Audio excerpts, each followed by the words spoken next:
10 balls. Acha tuongee kuhusu siasa. Tuongee kuhusu siasa, mfumo wa vyama vingi na muda wa viongozi kukaa kwenye madaraka. So chochote ninachokiongea hapa ni mawazo yangu na sijaji wala si komenti kwa mwanasiasa yoyote wala serikali yoyote hususan Afrika. Acha tuongee kuhusu vyama vingi. Mfumo wa vyama vingi umeletwa na wazungu. Naget. Tukizungumzia wazungu, mtu wa kwanza kabisa ambaye tunaweza mzungumzia ni Marekani. Tuangalie Marekani anafanyaje katika masuala ya vyama vingi. Kwa nini alileta mfumo wa vyama vingi? Mfumo wa vyama vingi ni kwa sababu ya wananchi kuweza kuchagua kiongozi wanaomtaka, kiongozi wanaompenda, kiongozi wanaojua anaweza kaleta maendeleo kwa kuwasimamia. Lakini hebu tuangalie wao wanafanyaje. Mfano Marekani anakuwa na term 2. Sawa. Lakini hizo term 2 za ukaaji katika muda wa kuongoza ni miaka 4. So miaka 4 ya kwanza, alafu anafanya tena uchaguzi mwingine, akipita tena kuchaguliwa anaongoza tena miaka 4, so inakuwa miaka 8. Na hiyo ni nchi imeendelea, unaona? Ni nchi imeendelea sana kuliko nchi zote za Afrika. Sasa swali langu, kwa nini wa Afrika walivyokubali mfumo wa vyama vingi waliweka miaka 5? Unajua miaka 5 ni mingi sana. Na mara nyingi uchaguzi ukitokea tena hawezi kushindwa na hawezi kukubali kuishia miaka 5. So ataongoza kwa miaka 10.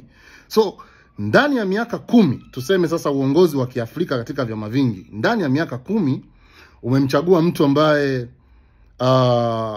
labda tuseme afai, umemchagua mtu ambaye mbinafsi, mtu ambaye ni katili, umemchagua mtu ambaye yeye hana huruma na wala hana nia ya kufanya maendeleo yoyote kwenye nchi. Hebu angalia hiyo miaka 10. Hiyo miaka 10 ambayo viongozi wako nayo hususan katika mifumo ya serikali ya Afrika. Kama ni machungu mtapitia ndani ya miaka 10. Kama ni hasara mtapitia ndani ya miaka 10. Unaelewa? Kama taifa kudolola litadolola ndani ya miaka 10. Unaona hiyo kitu?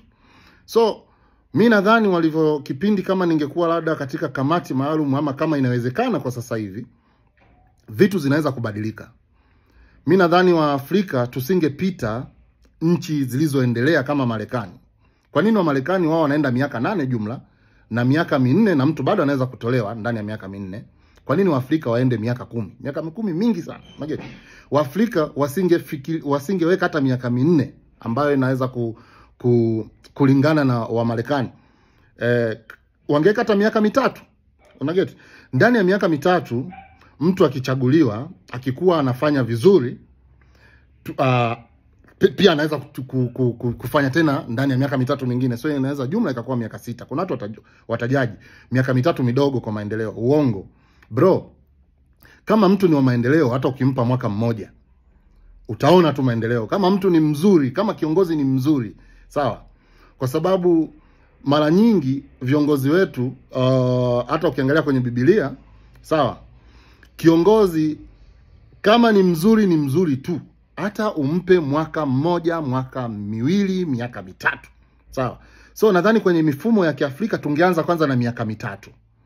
Kiongozi serikali ambayo itaingia iongoze kwa miaka 3, na pia tuweke vipengele vingine, kama miaka 3 atafanya vizuri basi aongezwe miaka mingine 3. Kuwe na kamati maalum yenye kujaji kwamba amefanya miaka 3 na tumeona maendeleo, na tumpe tena miaka 3. Unaget hiyo kitu? Kwa sababu itasaidia miaka 3, kama mtu amefanya vibaya itasaidia mtu mwingine kuingia kwa muda mfupi. Inamaanisha hata kama ni mtu ambaye hana uwezo wa kufanya maendeleo kwenye nchi, inamaanisha ana uwezo wa kukaa ndani ya miaka 3 alafu mtu mwingine akaingia, kwa sababu miaka 10 inazuia pia watu wengine ambao wenye nia nzuri, wenye karma za uongozi, wenye uwezo wa kufanya maendeleo, inawaweka sana bench, wanasubiri sana, wengine mpaka labda wanakufa. Unaniget hiyo kitu? kwa sababu ya duration ya serikali kukaa miaka 10, ya kiongozi kukaa miaka 10, miaka 5 ya kwanza, miaka 5 ya pili, kwa sababu huwezi kumtoa ndani ya miaka 5. Unaget? So ingekuwa miaka 3, ingekuwa vizuri zaidi. Sawa?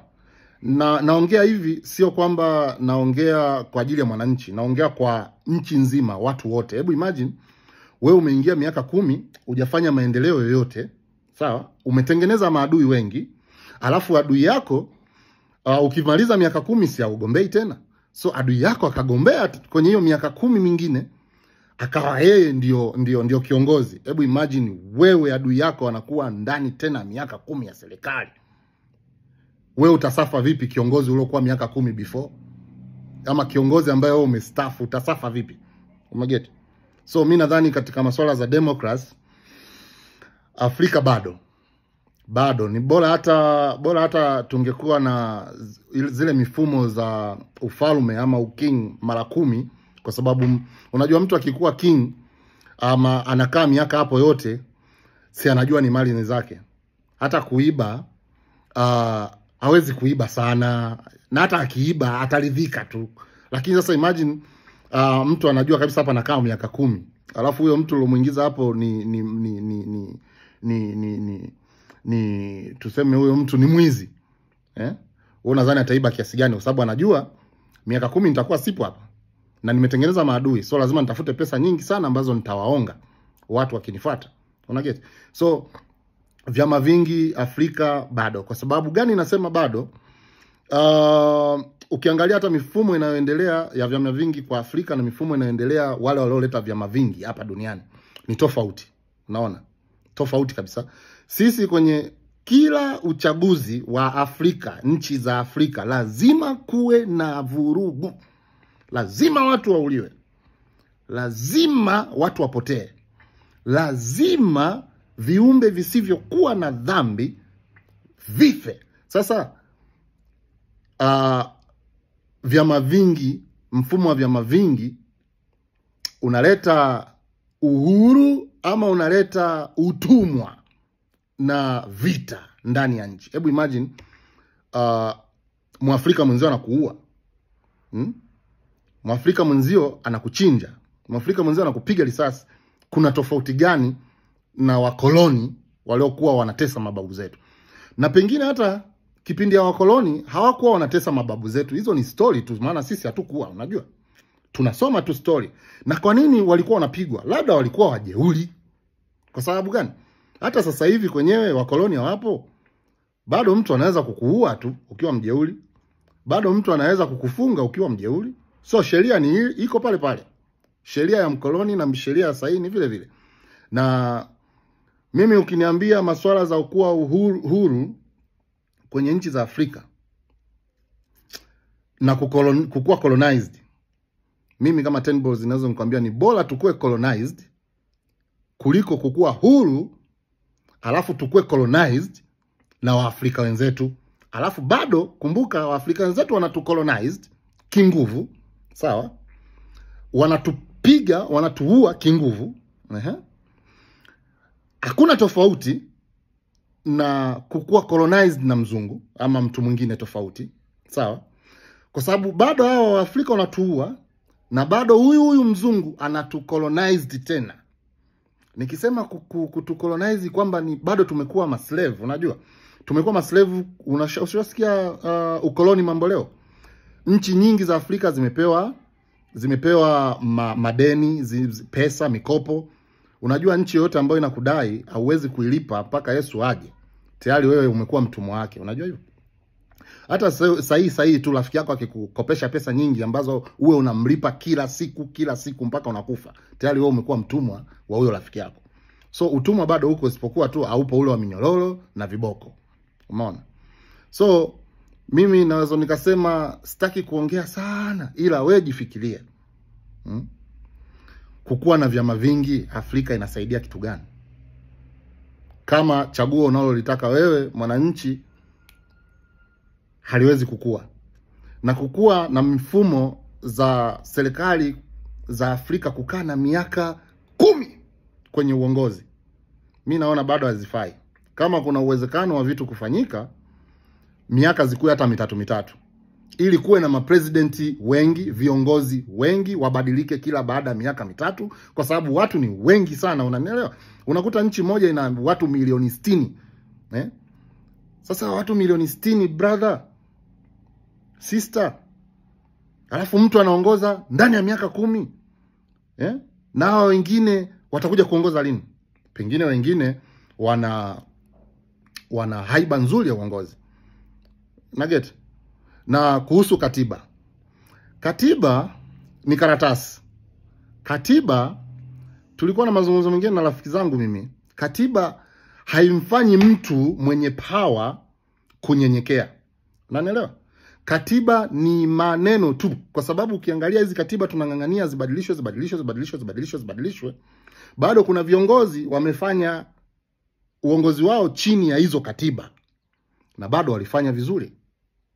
So uongozi si katiba, uongozi ni mtu binafsi mwenye hofu ya Mungu, mwenye roho ya kibinadamu, mwenye nia ya dhati ya kupenda Waafrika wenzie, kuwaona kama ndugu zake na kuleta maendeleo. Uongozi ni, tukisema unatoka kwa Mungu, ni kwa sababu huyo mtu anamjua Mungu, anamcha Mungu. Uongozi sio katiba, uongozi sio sheria. Mtu akiwa mbaya ni mbaya tu, mtu akiwa mzuri ni mzuri tu. Sio, unanielewa? So mimi nadhani Afrika nzima tuna vitu vingi sana vya kujifunza, vya kujirekebisha kama binadamu, ili kuweza kufanya maisha ya Waafrika wengine yawe mazuri. Kwa sababu ukiangalia, Afrika ndio bara tajiri kupita mabara yote. Kitu gani kinatufanya tusikuwe matajiri? Ni kwa sababu ya mifumo ya uongozi. Umeona? So wewe uwe polisi, uwe mwanajeshi, uwe mwanasiasa, uwe raia wa kawaida, bado unaweza kukua kiongozi kwenye stage ya aina yoyote kwa familia yako. Ukawa kiongozi jeshini, ukawa kiongozi serikalini, kwa polisi, ukawa kiongozi wa siasa, ukawa kiongozi. So hizo vyeo vinatakiwa vikufanye wewe ukuwe mtu mzuri na mpenda watu na mcha Mungu na hofu ya Mungu na ubinadamu. Nugget. So ili Afrika iendelee inategemea kila ngazi ya uongozi. Sio rais tu, sio mbunge, sio hadi wewe ndani ya nyumba yako, uongozi wako wa familia unaijenga hii familia yako iwe nzuri kiasi gani. Iwe na utu kiasi gani, kwa sababu huyu mtoto wako unayemfunza ndani kwako, siku moja anaweza kuja kuwa kiongozi mwingine mkubwa kabisa. So kama hujamuongoza vizuri ndani ya familia yako, unatarajia huyu mtoto akikuwa mkubwa atakuja kuongoza vipi majority ya watu? So uongozi ni jukumu la kila mtu. Kila mtu. Mimi sio mwanasiasa, sijawahi kufikiria kuwa mwanasiasa. Siwezi kusema nachukia siasa ama napenda siasa, kwa sababu uchukie upende, siasa tayari ina dominate na inaamua maisha yako wewe utaishi vipi. Siasa ndio inatengeneza serikali, serikali ndio inaleta opportunities za watu kuendelea, hata individual binafsi mmoja. So mimi naweza kukwambia tujifunze kukua watu wenye ubinadamu ndani ya roho zetu, tumche Mungu, tumuogope Mungu, tupende maendeleo binafsi na tupende maendeleo ya waliotuzunguka na tupende maendeleo ya nchi nzima, kwa sababu Afrika ni nchi hii. Hizi mipaka hizi mimi sijawahi tambua. Hizi mipaka zililetwa na watu ambao waligawana kama waligawana mashamba. Mjerumani alikuwa pale, Mfaransa alikuwa kule, British alikuwa kule. Zililetwa na watu ambao waligawana hii Afrika. So Afrika kama sisi wa Afrika, mimi naweza kusema wa Afrika ni watu hawa. Ndio maana tuna skin color moja, tuna rangi nyeusi, Sisi ni watu mmoja. Inabidi tujifunze kupendana. Simple. My name is Ten Balls, Mr. Shakara. Nimeamua kujadili siasa, lakini sijalenga mtu na sitaki kulenga mtu, ila nimeongea general as a Africa. Na watu wajifunze kitu kutoka kwenye familia, wewe binafsi, mpaka kwenye viongozi sehemu tofauti, kuanzia mashuleni, serikalini, kwa wanajeshi, kila sehemu. Huko kote ni uongozi, brother. Naelewa. So tunahitaji kuwa na uongozi mzuri, na kama tunataka democracy, hizi vyama vingi, basi pia tuvitendee haki. Alafu hizi time za kukaa sana ziweze kupungua. Miaka hata zikuwe mitatu. Simple. Talk to 10, Nairobi Talk. Yep, I'm out.